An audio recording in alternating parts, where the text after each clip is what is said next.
বলে দিয়েছি। ধন্যবাদ আমার কথাটি শোনার জন্য। আমার নাম সালমা আক্তার তানিয়া। আমি সপ্তম শ্রেণীর একজন শিক্ষার্থী। আমরা প্রতিদিন একটি ভালো কাজ করি। সেই ভালো কাজটি আমরা একটি পাতায় লিখে গাছে লাগাই। তার মধ্যে একটি হচ্ছে আজকে স্যার একটি অ্যাসাইনমেন্ট দিয়েছিলেন। এই অ্যাসাইনমেন্টটি আমি আমার মেন বই থেকে সাহায্য নিয়ে লিখেছি, সেটা আমি আমার স্যারকে বলে দিয়েছি। আমার বক্তব্যটি শোনার জন্য ধন্যবাদ। আমার নাম নুসরাত জাহান সুমাইয়া। আমি সপ্তম শ্রেণীর একজন শিক্ষার্থী। আমরা প্রতিদিন বালু কাজ করি।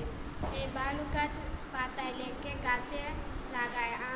আমার বড় বোন নানুর বাড়ি না গিয়ে বান্ধবীর বাড়ি চলে গেছে। আমার আম্মুকে না বলতে বলেছে। আম্মু জিজ্ঞেস করে জানতে চাওয়া, আমি সত্য বলে দিয়েছি। আমার কথা শোনার জন্য ধন্যবাদ।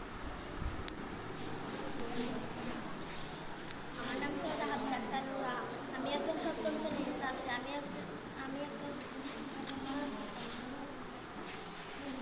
আমার নাম হচ্ছে মাসুমাতা। আমি সপ্তম শ্রেণীর একজন শিক্ষার্থী। আমি একটি ভালো কাজ করেছি, তা পাতায় স্কুলে টিফিন আনিনি, কিন্তু স্যার জিজ্ঞেস করার সত্য কথা বলেছি। আমার কথা শুনে আমার নাম হচ্ছে প্রতিদিনের ছাত্রী। আমরা প্রতিদিন একটি ভালো কাজ করি এবং সেটি পাতায় লিখে গাছে ঝুলাই। আর আজ আমার ভালো কাজটি হচ্ছে আমি হাতে ব্যথা পেয়েছি, আম্মুকে বলিনি। পরে দেখে আমার আম্মু জিজ্ঞেস করেন, আমি সত্য কথা বলেছি।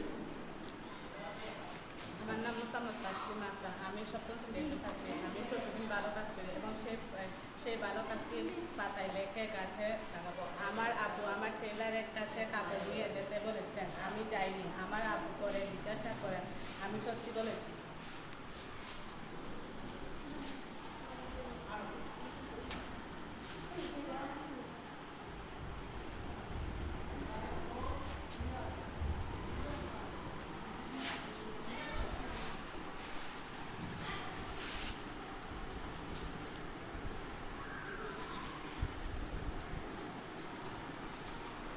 আমার নাম ইশিতা নুসরাত। আমরা একটি সত্যি কথা প্রতিদিন পাতায় লিখে সেটা গাছে লাগাই। সেই সত্য কথাটি হলো আমি স্কুলে বাড়ি কাজ করিনি। আমার আপু জিজ্ঞেস করায় আমি সত্য কথা বলে দিয়েছি। ধন্যবাদ আমার কথাটি শোনার জন্য।